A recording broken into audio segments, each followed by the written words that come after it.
Alright guys, so now we're going to talk about how to do this mood board into an empty space through ChatGPT and actually generate a 3D rendering out of just the mood board and an empty space.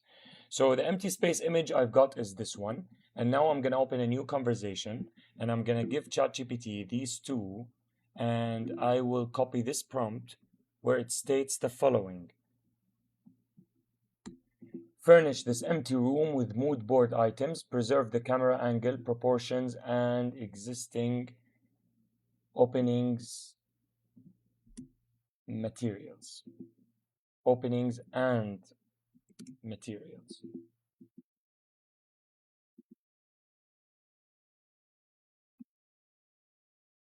So now ChatGPT will combine this space and the proportions of it, the aspect ratio, and we'll add the elements of this mood board into this rendering, resulting in this image.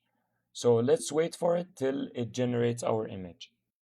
As you guys can see, it has already generated the image. I can download the image now and check how is it looking. And there you guys go. It has rendered our mood board inside the empty space with the proportions and the aspects of this area, and gave us a really clean and neat rendering. And if we need any other details, we can just specify and ChatGPT will generate it for us. So there you go, guys. Now you can do a 3D rendering out of a mood board. No need to put them inside 3ds Max and render them.